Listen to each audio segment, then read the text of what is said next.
Hi hello నమస్తే friends, నేను మీ Bhaskar. Welcome to my channel. అడపా దడప రాహుల్ గాంధీ ఏదో ఒక కమెంట్ చేస్తూనే ఉన్నాడు. అంతెందుకు, మొన్న Donald Trump Indian economy is a dead economy అన్నాడు. రష్యన్ గవర్నమెంట్ ఎకానమీ కూడా డెడ్ ఎకానమీ అన్నాడు కదా. అది పట్టుకొని రాహుల్ గాంధీ ఏం మాట్లాడాడండి, Indian economy is a dead economy అని అన్నాడు. అంతే కాకుండా ఫార్మర్స్ మొత్తం క్రష్ అయిపోతున్నారని, నో జాబ్స్ నో ఫ్యూచర్ అని ఇంతకుముందు కూడా మన ఇండియన్ ఆర్మీ మీద కమెంట్స్ చేయడం జరిగింది, మీ అందరికీ తెలుసు. ఇలా నోటికి వచ్చినట్టు వాగుతున్నాడా, లేకపోతే ఇందులో ఏమైనా నిజం ఉందా అని మాట్లాడుకుందాం. ఇది కాకుండా ఇంకా చాలా డేంజరస్ కమెంట్స్ అనేది కొన్ని చేశాడు. అసలు నేను నిజంగా ఆయన సింహమా లేకపోతే మేకపోతే గాంభీర్యాన్ని ప్రదర్శిస్తున్నాడా అని జనాల క్వశ్చన్ మార్క్. వై? బికాస్ తను డైరెక్ట్గా ఇండియన్ ఎలక్షన్ కమిషన్కే వార్నింగ్ ఇచ్చాడు. ఇండియన్ ఎలక్షన్ కమిషన్ ఓట్లని రిగ్గింగ్ చేసిందని, 70 నుంచి 80 సీట్స్ దాకా అందుకే గెలిచారని, లేకపోతే గెలిచే సీన్ లేదని, ఎన్డీఏ గవర్నమెంట్ మొత్తం ఫామ్ కాకుండా ఉండేదని, వాళ్ళకే ఓట్లు వచ్చాయని ఘోరంగా మాట్లాడు. అంతేకాకుండా కర్ణాటక ఎలక్షన్స్లోని ఒక ప్లేస్లో ఉన్న ఎలక్షన్స్ని అడ్డు పెట్టుకొని ఇంచుమించు అక్కడ 1.5 lakhs ఎలక్షన్స్ రిగ్గింగ్ జరిగిందని తన అంచనా వేస్తూ చెప్పాడు. నేను ఒక న్యూక్లియర్ బాంబు లాంటి ఒక సాక్ష్యం నా దగ్గర ఉంది, దాన్ని నేను వెంటనే రివీల్ చేయబోతున్నాను. ఇది రివీల్ చేసిన వెంటనే ఎలక్షన్ కమిషన్కి ఎటువంటి నోరు కూడా ఉండదు మాట్లాడడానికి. వీళ్ళు రిజైన్ చేసి తప్పించుకున్నా కూడా నేను వదలా అని సీరియస్ వార్నింగ్ ఇస్తున్నాడు. ఈ సీరియస్ వార్నింగ్ వెనకాల ఏదైనా నిజం ఉందా? నిజంగా ఒకవేళ అతను కనుక చేయగలిగిందంటే అది పెద్ద సంచలనం అని చెప్పాలి. కానీ చేయలేకపోతే పరిస్థితి ఏంటి? ఇది మనకి ఎలా తెలుస్తుందంటే, ఒక్కసారి రాహుల్ గాంధీ పాస్ట్ చూసినా సరే మనకు అర్థమవుతుంది, ఫ్యూచర్ని ఈజీగా ప్రిడిక్ట్ చేయొచ్చు. ఎందుకంటే హిస్టరీ కదా, హిస్టరీ రిపీట్స్. సో ఇందులో ఎంత నిజం ఉందనేది మనం మాట్లాడాలి. ఎందుకంటే రాహుల్ గాంధీ లాంటి ఒక వ్యక్తి ఒక నార్మల్ వ్యక్తి కాదు. కాంగ్రెస్ పార్టీ అనే ఒక పెద్ద పార్టీకి సంబంధించి అధ్యక్షుడైన ఏం మాట్లాడినా చూసి మాట్లాడాల్సి వస్తుంది. ఏదో అంతకుముందు కూడా రైఫిల్ యుద్ధ విమానం గురించి మాట్లాడాడు, దాని తర్వాత జనాల విమర్శలకు లోనయ్యాడు. ఇలా ఏదో ఒక అడపదడప మాట్లాడుతుంటాడు, అనవసరంగా జనాల నోళ్ళలో నారుతూ ఉంటాడు. అసలు ఏంది అనేది మనం చూద్దాం. ఇప్పుడు మనం సీరియస్గా మాట్లాడతాం. Indian economy dead economy. ఎవడో ట్రంప్ మాట్లాడిన మాటలకి నువ్వు ఇండియాని డెడ్ ఎకానమీ అని మాట్లాడతావా? ఈ ఒక్క విషయంలో మాత్రం నువ్వు డెడ్ అని చెప్పొచ్చు, యువర్ మైండ్ ఈజ్ డెడ్ అని చెప్పొచ్చు. వై? బికాస్ ఇండియన్ ఎకానమీ నువ్వు అంత ఈజీగా ఎట్లా, సరే నరేంద్ర మోడీ గవర్నమెంట్ ఉందా లేకపోతే ఇండియా గవర్నమెంట్ ఉందా, గవర్నమెంట్ సంగతి వదిలేసాయి. నువ్వు ఇండియన్ ఎకానమీ నువ్వు ఎట్లా డెడ్ ఎకానమీ అని మాట్లాడతావు? అమెరికన్ గవర్నమెంట్ లిటరల్గా చెప్పాలంటే పాస్ పడుతుంది వాళ్ళకి. వై? బికాస్ మొన్నటికి మొన్న మీకు తెలుసు ఇక్కడ మనము ఎన్ని అవకాశాలని అందిపుచ్చుకున్నామో. అమెరికాలోని ఫార్మసీ, జనరిక్ మెడిసిన్స్ కావచ్చు, ఏ మెడిసిన్స్ అయినా సరే ఇండియా చాలా పెద్ద ఎత్తున సప్లై చేస్తుంది.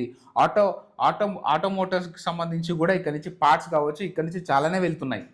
ఇవన్నీ స్టాప్ చేసింది ఇప్పుడు. ఎందుకంటే అంతెందుకు, 2600 టన్నుల రైస్, ఇది ఫస్ట్ టైం కాదు యుఎస్ ఇది బ్లాక్ చేయడం, ఇది సెకండ్ టైం. మొన్ననే బ్లాక్ చేసింది అనుకుంటా, అంటే ఏంది రిటర్న్ పంపించేసింది. అది కూడా ఏంది, ఒక స్క్రాప్ కింద చేసి ఒక వేస్టేజ్ అని చెప్పి పంపించడం జరిగింది. ది బెస్ట్ క్వాలిటీ రైస్ని. వాళ్ళు ఎందుకు దీన్ని అడ్డుకుంటున్నారు? వాళ్ళు ఏం చెప్తే మనం వినాలంటది. ఇంతకుముందు గవర్నమెంట్లు అయితే ఇన్నాయి, అనవసరం ఏ గవర్నమెంట్ ఉంది ఏంది అనేది మనకు అనవసరం, ఇన్నాయి. కానీ ఇప్పటి నుంచి వినట్లేదు కదా. అది ట్రంప్కి వంట పడట్లేదు. పుతిన్కి నానా రకాలైన వార్నింగ్లు ఇస్తున్నాడు, కానీ పుతిన్ వినట్లేదు. వార్నింగ్ ఇస్తూ వాళ్ళకి సంబంధించిన న్యూక్లియర్ అండ్ సబ్మెరీన్స్ని కూడా వాళ్ళ కంట్రీ సైడ్ పంపడం జరిగింది. దానికి గాను వాళ్ళు కూడా అలర్ట్ అయిపోయి మా దగ్గర కూడా సబ్మెరీన్స్ ఉన్నాయని దాన్ని సరౌండ్ చేశాడని చెప్పేసి న్యూస్ కూడా చాలా వింటున్నాం. న్యూక్లియర్ థ్రెట్ చేస్తున్నా కూడా పుతిన్ వినట్లేదు. మనం కూడా వాడి మాటలు ఎందుకు వినాలి? ట్రంప్ ఏం మాట్లాడుతున్నాడు, మీరు ఖచ్చితంగా మీ ఫార్మర్కి సంబంధించి ఏదైతే బిజినెస్ ఉందో దాన్ని తెరవండి అని మాట్లాడుతున్నాడు. మోడీ ఒప్పుకోవట్లేదు, టిట్ ఫర్ టెడ్ ఇస్తున్నాడు, స్ట్రాంగ్గా నించొని మాట్లాడుతున్నాడు.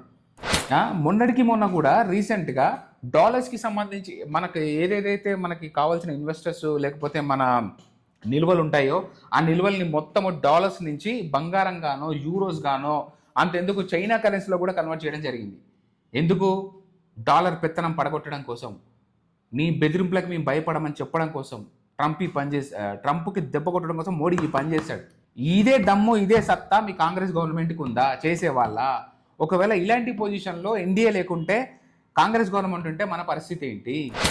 అంతెందుకు, మీకు సింపుల్గా చెప్పాలంటే కొన్ని దేశాలు ఉన్నాయి, ఏది కంబోడియా లాంటి దేశాలు కావచ్చు, ఇంకోటి వియత్నాం దేశాలు కావచ్చు, వాళ్ళ మీద వీళ్ళు టారిఫ్లు విధిస్తే వాడు ఏది చెప్తే కొడుతూ అన్ని ఒప్పుకున్నాయి, ఇంచుమించు చాలా దేశాలు ఒప్పుకున్నాయి.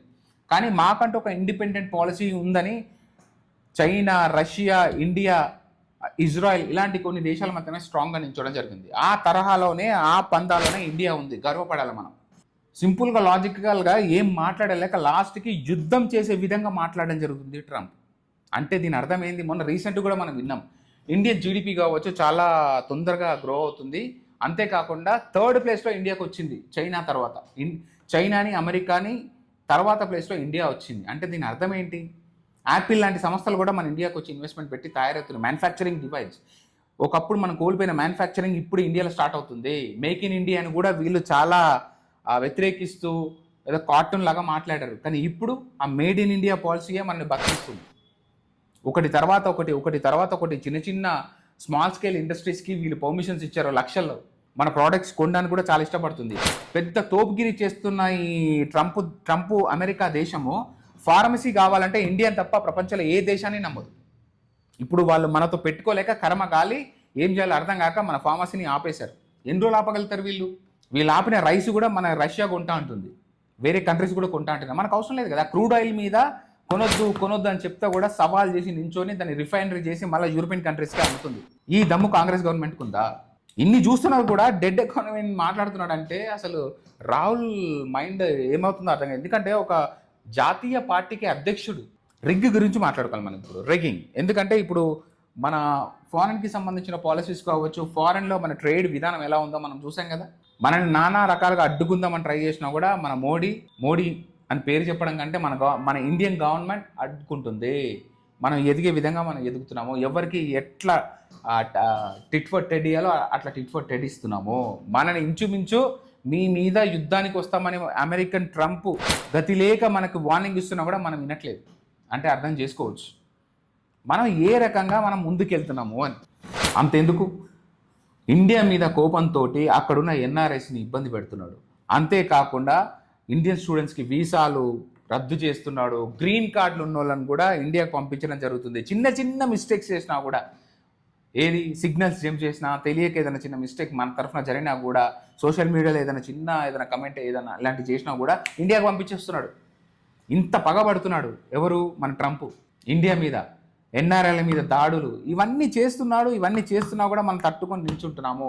ఇండియన్స్ని కూడా పిలుపునిచ్చాడు, మీరు వీలైనంత వరకు స్వదేశం మూమెంట్, ఫ్రీడమ్ కోసం కొట్లాడాల్సిన సమయంలో స్వదేశీ గూడ్స్ అని ఫైట్ చేశారు కదా.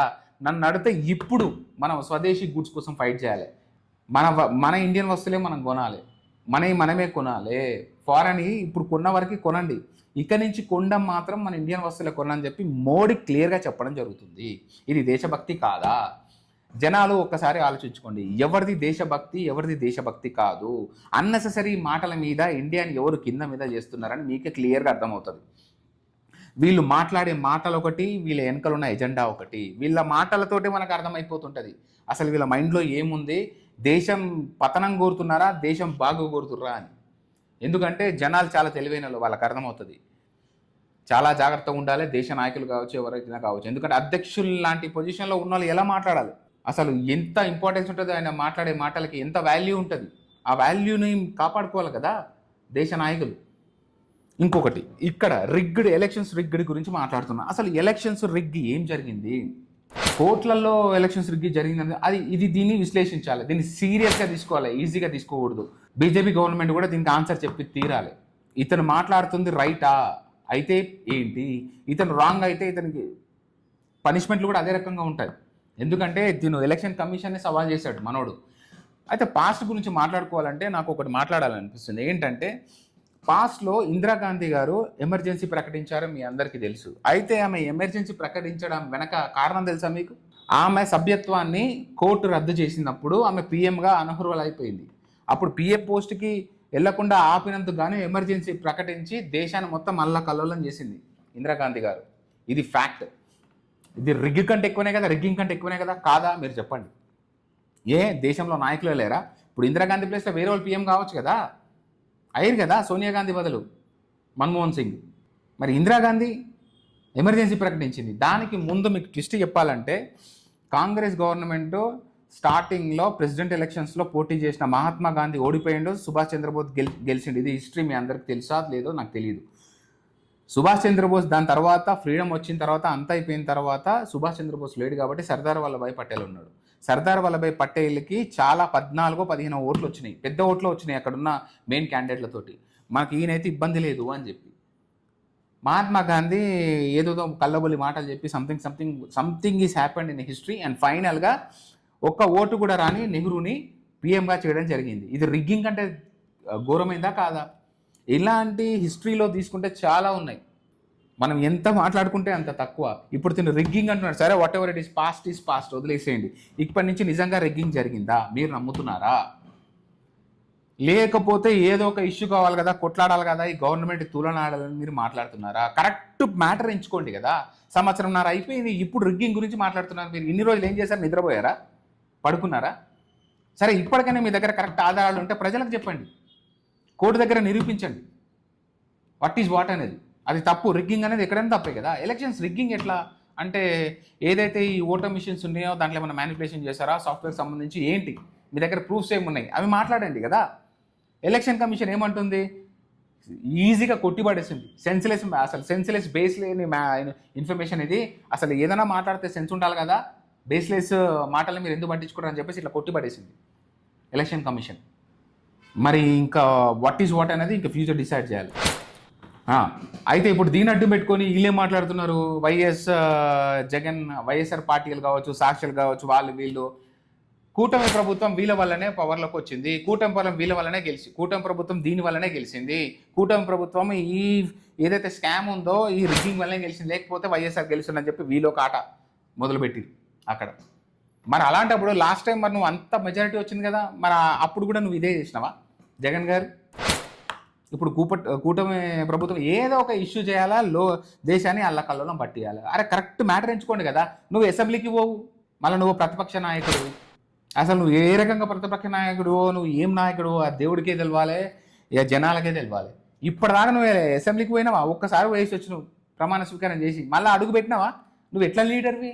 నువ్వు అసలు మాజీ సీఎం అంటే ఎట్లా? అసలు జనాలకు క్వశ్చన్ చేయరా? నేను అడిగే క్వశ్చన్ నేనేం చెప్తానంటే, ఎలక్షన్ ఎక్కడైతే అసెంబ్లీలో అడుగు పెట్టేలో ఉన్నాడు ఎవరైతే ఉంటారో వాళ్ళు అనర్హత వెయిట్ వేసి తీసేయాలి.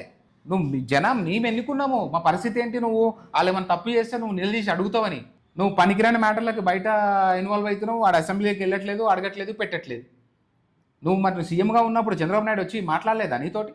అసెంబ్లీలో అడుగు పెట్టనియము, చెయ్యనియం, పీకనియం అన్నా కూడా వచ్చి మాట్లాడారు కదా వాళ్ళు. మొత్తం స్కామ్ల దందా, స్కామ్ల మయ్యం. వీళ్ళు మాట్లాడతారు మళ్ళీ స్కామ్ల గురించి, రిగ్గింగ్ల గురించి.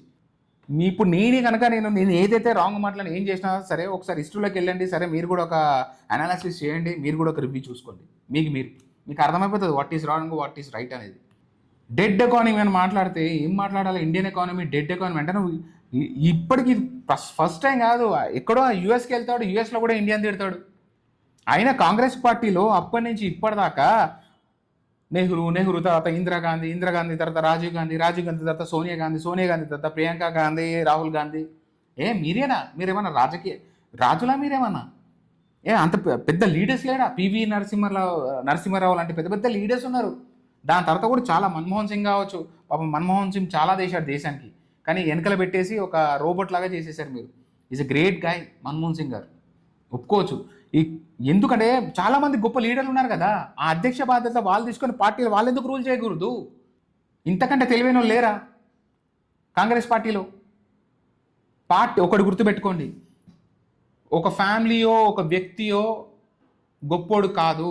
ఎప్పుడైనా సరే ఒక ఐడియాలజీ అనేది గొప్ప. కాంగ్రెస్ పార్టీ ఒక ఐడియాలజీ, ఆ ఐడియాలజీలో మనుషులు మంచిగా ఉండాలి, వాళ్ళు మాత్రమే అధికార పదవిలో ఉండాలి, అధ్యక్ష పదవిలో ఉండాలి. అంతే తప్ప బేస్లెస్ మాటలు మాట్లాడుతూ, సెన్స్లెస్ మాటలు మాట్లాడుతూ దేశాన్ని కింద మీద చేసేవాళ్ళు కాదు, మన దేశం పరువు తీసేవాళ్ళు కాదు. నేను ఎందుకు ఇలా మాట్లాడాల్సి వస్తుందంటే, డెడ్ ఎకానమీ అని మాట్లాడాను ఇండియన్ ఎకానమీని. అసలు అలా ఎవరైనా మాట్లాడతారా? ఒక ఆపోజిషన్ పార్టీలో ఉండి, ఒక రెస్పెక్టబుల్ పొజిషన్లో ఉండి, రాహుల్ గాంధీ నాయకులు ఉన్నారు, మంచి వాళ్ళకి మాత్రమే పొజిషన్ని అర్హతను బట్టి ఇవ్వాలి. రాజ్యాంగం కూడా అదే చెప్తుంది. ఆయన ఏమనంటే ఊక రాజ్యాంగం బుక్ పట్టుకుంటాడు చేతిలో. ఆ రాజ్యాంగం మొత్తం చదివిండా లేదా ఏందో అర్థం కాదు, దాన్ని తీసుకొస్తాడు మధ్యలో. ఆ రాజ్యాంగ బుక్లో ఏముంది? బీహార్లో మొన్న రీసెంట్గా ఎలక్షన్స్ జరుగుతున్నాయి కదా, this is a very important topic, మీరు గుర్తుపెట్టుకోండి. బీహార్ 2025లో బీహార్లో ఎలక్షన్స్ జరుగుతున్నాయి. అయితే దీనికి గాను ఎలక్షన్ కమిషన్ ఏం చెప్పిందంటే, మీరు ఎలక్షన్ కండక్ట్ ఇప్పుడు ఎవరైతే పౌరులు ఉన్నారో వాళ్ళు ఎలక్ట్రోల్ కార్డు పొందాలన్నా లేకపోతే అప్డేటింగ్ కావచ్చు, ఆ అప్డేటింగ్ చేయాలన్నా కూడా మీరు పాస్పోర్ట్ కానీ లేకపోతే డేట్ ఆఫ్ బర్త్ సర్టిఫికేట్ తోటి చేసుకోవాలి, అన్యదా చేయడం కుదరదు అని చెప్పింది. ఈ రకంగా ఎందుకు చేసి ఉండొచ్చు అని నాకు అనుమానం వచ్చినప్పుడు నాకు అర్థమైంది ఏంటంటే, బీహార్ కావచ్చు, వెస్ట్ బెంగాల్ కావచ్చు, చాలా ప్లేసెస్లో కొన్ని చోట్ల ఫర్ ఎగ్జాంపుల్ 68% ముస్లిమ్స్ ఓటర్స్ ఉన్నారనుకోండి, అక్కడ ఇంచుమించు 120% ఆధార్ కార్డులు ఉన్నాయి. ఒక దగ్గర 33% ఓటర్స్ ఉన్నారనుకోండి, ఆధార్ కార్డులు ఉన్నాయి అనుకోండి, అక్కడ ఇంచుమించు 128% ఆధార్ కార్డులు ఉన్నాయి. నేను ముస్లిమ్స్ అని ఎందుకు మాట్లాడాల్సి వస్తుందంటే, ఎందుకంటే ఆ వెస్ట్ బెంగాల్ నుంచి కావచ్చు, లేకపోతే ఆ రోహింగ్యాలు కావచ్చు, ఆ బంగ్లాదేశ్ నుంచి వీడికి రావడం జరుగుతుంది. వీడికి వచ్చి మొత్తం ఎక్కడ పడితే అక్కడ ఉండి వాళ్ళు ఫ్రీగా రేషన్ కార్డులు, ఎలక్షన్ కార్డులు అన్నీ వచ్చేస్తున్నాయి వాళ్ళకి. సో అందుకనే ఈ డెసిషన్ తీసుకుందా గవర్నమెంట్ అని. అయినా కూడా దీనివల్ల నాకేమని అనిపించిందంటే, నిజంగా జెన్యూన్గా ఎవరైతే ఉన్న ఓటర్స్ కూడా వాళ్ళు కూడా లాస్ అవుతారు. సో దానికి గాను ఇంకా వేరే ఏదైనా ప్రత్యామ్నాయం చూస్తే బాగుంటుందని నా ఒపీనియన్. వై? బికాస్ లేకపోతే ఇప్పుడు రేషన్ కార్డు, ఆధార్ కార్డు కాకుండా ఎలక్షన్ కార్డుకి మళ్ళీ మీరు ఇవ్వాలంటే ఇంకేముండాలి? ఏదైనా డాక్యుమెంటేషన్, ఇంకా వేరే ఏదైనా డాక్యుమెంటేషన్ చూసి దాని దగ్గరుండి మీరు చేయాలి. దీనికి నెల టైం సరిపోదు, కొంచెం టైం ఎక్కువ ఇచ్చి ఎలక్షన్స్ పోస్ట్పోన్ చేసినా పర్లేదు, కానీ పర్ఫెక్ట్ ఎలక్షన్స్ జరగాలి. అరే నీ అమ్మ ఎక్కడి నుంచో వస్తారు, మన దేశం కాదు, మన కథ కాదు, వచ్చి మన ఆధార్ కార్డులు, రేషన్ కార్డులు అన్నీ తీసుకుంటారు. దీనివల్ల మన దేశంలో ఉన్న ముస్లిమ్స్ కాదు, మనము కాదు, ఎవరు లాభం బానం. దానికి తోడు టెర్రరిజం అనేది పెచ్చి రేగిపోతుంది. వీళ్ళు ఏం చేస్తారు రాజకీయ నాయకులు, ఓట్ల కోసం అని చెప్పి, దానికోసం అని చెప్పి రేషన్ కార్డులు, ఆధార్ కార్డులు విడిగా పంచిపెడుతున్నారు. హైదరాబాద్లో ఒక ప్లేస్లో 20,000 మంది అంట రోహింగ్యాలు, వాళ్ళకి ఆధార్ కార్డులు, రేషన్ కార్డులు అన్నీ వచ్చినాయి అంట. జెన్యూన్ ఉన్న మన ఇంటి చుట్టుపక్కల వాళ్ళకి చాలా మందికి రేషన్ కార్డే చక్కలేదు. ఏదైనా ఆధార్ కార్డు కావాలన్నా కూడా ఇప్పుడు ఇప్పుడు ఎవరికైనా కొత్తగా ఆధార్ కార్డు చేసుకోవాలన్నా కూడా నానా కష్టాలు పడాల్సి వస్తుంది. వాళ్ళకి ఎందుకు ఈజీగా ఫ్రీగా ఆధార్ కార్డు వస్తుందో నాకు అర్థం కావట్లేదు. వాళ్ళకి ఫ్రీ ఇచ్చేస్తారంట ఆధార్ కార్డు. ఎందుకంటే ఓట్లు వేస్తారు, గెలుస్తారు. వాళ్ళు గెలవడం వల్ల ఎమ్మెల్యేలు, ఎంపీలు అవుతారు, మంత్రులు అవుతారు, మన నెత్తిరెక్కి కూర్చుంటారు. ప్రశ్నించాలి ఎవ్రీబడి. మనము what is right, what is wrong అని మనకు తెలిసినప్పుడు మనం చూస్తూ ఊరుకున్నామంటే లాస్ట్ కాడు నేనెత్తిన నానెత్తిన ఎక్కి తాండవం ఆడతాడు, మన కాన్స్టిట్యుయెన్సీ పడిపోతుంది. ఇప్పటికే చూస్తున్నాం మనం ఆర్థికంగా దేశాల పరిస్థితులు ఎలా ఉన్నాయో. అయ్యో పాపం అంటే నేనెత్తిన కూర్చొని నిన్నే మింగేస్తారు. ఇది మన పొజిషన్. సో ఏమైపోయిందంటే ఒక ఓటరు, ఒక సిటిజను ప్రేక్షకుడు, వీక్షకుడు అయిపోయిండు. వీక్షకుడు అయినంత కాలము వాళ్ళు సోదంతా మాట్లాడతారు. ఏదో అంటారు కదా, వినటోడు ఉంటే చెప్పటోడు మహావిష్ణువు అవుతాడని. అట్లా ఉంటుంది కథ. సో ఇప్పటికైనా మనం నిద్ర లేచి అసలు ఏది రైటు, ఏది రాంగ్ అనేది మనము స్పందించి మాట్లాడితే అవతల వ్యక్తి ఓహో వీళ్ళకి తెలుసు, ఇలా మాట్లాడకూడదు, తప్పులో పడతాము, అపచారము అని చెప్పి చెంపలు వేసుకోవడం జరుగుతుంది. మనం మాట్లాడకుండా సైలెంట్గా ఉంటే ప్రోపగాండాను ఒకటి ముంగడ పెట్టుకుని రైట్ని రాంగ్ చేస్తారు, రాంగ్ రైట్ని చేస్తారు, తర్వాత మన చేతిలో చెప్పబెడతారు. సో ఇది friends, thank you so much. ఈ ఎపిసోడ్ మీకు నచ్చిందని నమ్ముతున్నాను. ఉంటాను.